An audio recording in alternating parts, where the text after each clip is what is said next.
me, are you someone who sets material and financial wealth as your first goal in life?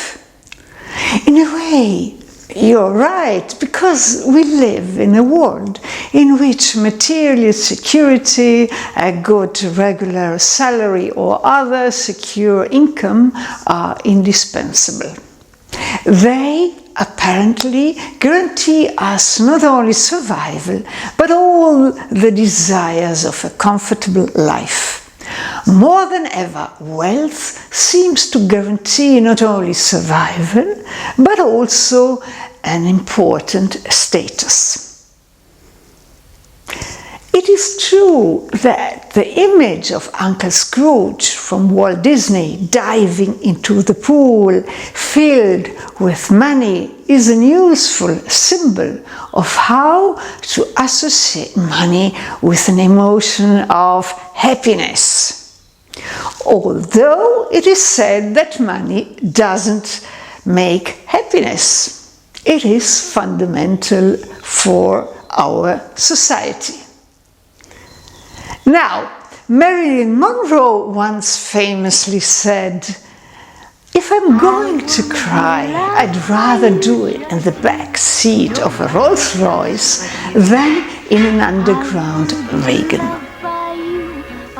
To be honest, I think it would be better not to cry on the back seat of a Rolls Royce or anywhere else. So, a healthy approach to money is important for our personal growth, but only to a certain point. Many of us grew up with an underestimation of ourselves. We don't believe that we deserve wealth and abundance. It is a mechanism which is anchored especially in women. And this self-sabotage is present in daily life and causes us to face an emotion of scarcity. Well, there's a lot out there on how to manage your money and your savings. Watch also my playlist under Money and Abundance. But keep in mind, the most important thing is to save and not to spend more than you earn. And sometimes it's important to be thrifty, like this man in the following story.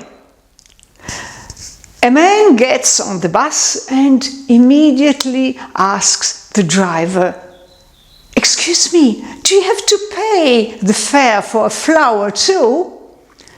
And the driver, surprised by the strange questions, replies, "Well, certainly not." At that point, the man turns to his wife and says, "Come on, Rose, you can get on for free." But what happens if this goal of a financial wealth becomes the first value in your life? Here are 8 facts. First, danger. Money is like a homeopathic medicine. If you cannot use it properly, it poisons you. Otherwise, it heals you. Second, happiness. Happiness of a gain of money is very short compared to the sadness of a loss.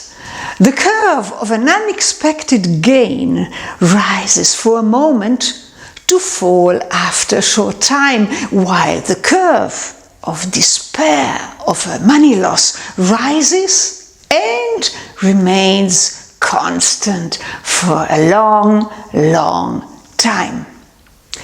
3. No guarantee. Money does not guarantee longevity and health, and you know that. 4. Love and attraction. Love and attraction and real friendship cannot be bought with money, and you also know this. 5. Difficulties. Managing wealth is complex and becomes exponentially more difficult when the asset increases. 6. Envy and disputes. Rich people are envied. Often the heirs argue between themselves and even destroy the money and the heritage. 7. Rich people never know for certain whether they are valued for their money or for their personality. 8. Greed. Many rich people also have the psychological problem of not knowing their limits. They want more and more and invest more and more until losing their sense of reality.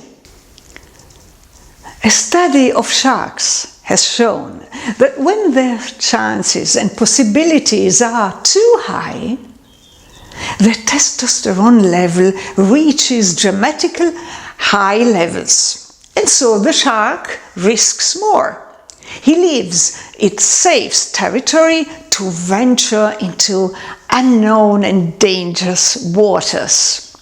And then suddenly he loses everything, including his life, and the sea turns red of his blood.